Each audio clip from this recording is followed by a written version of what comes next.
Well, we are learning new details now about President Trump's push to get the U.S.'s controversial World Cup red card reversed. Earlier, President Trump confirmed that he called FIFA President Gianni Infantino for a review when he learned what a red card actually meant.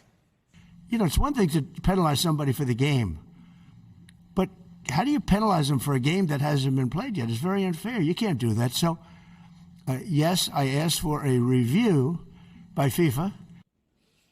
All right, so the White House weighs in. Now Belgium is challenging that decision.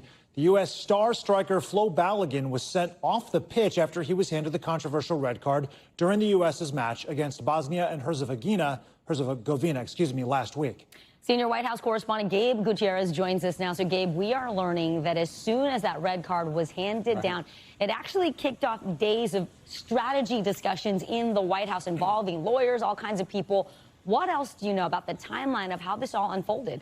Hi there, Vicki. It was certainly a lot of remarkable developments, really, and the president acknowledging as such just a short time ago in the Oval Office. But yes, after that previous game ended, according to two people familiar with the discussions, the Commerce Secretary Howard Lutnick, who actually attended that game, started making calls to see what, if anything, the administration can do to get that red card reversed. Now, Andrew Giuliani, who's the FIFA White House Task Force chairman, he actually told President Trump about this. We heard the president in the Oval Office this morning saying he wasn't familiar with what a red card actually was, but he considers himself a big sports fan. He said that this was not, that this controversial call should not have happened, and he actually placed a call to the head of FIFA asking him for a review here.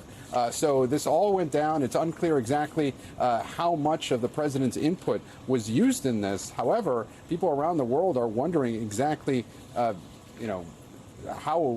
this came to be, considering it is so unprecedented. But the White House saying, the president saying that he did get involved and placed a call to try and get this reversed, although he did acknowledge he couldn't force anybody to do anything. He simply asked for a review.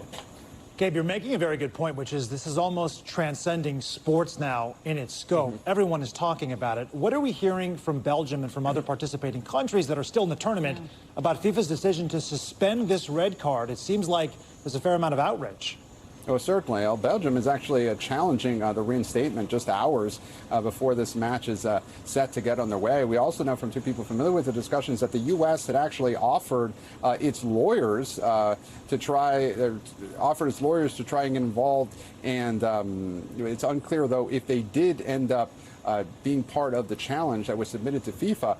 But Belgium and many people around the world are asking, how could this be? The coach of Belgium actually compared this to an April Fool's joke. And football associations are saying that this crossed a red line. So certainly a lot of questions that are transcending the sports world and really bringing politics into all of this.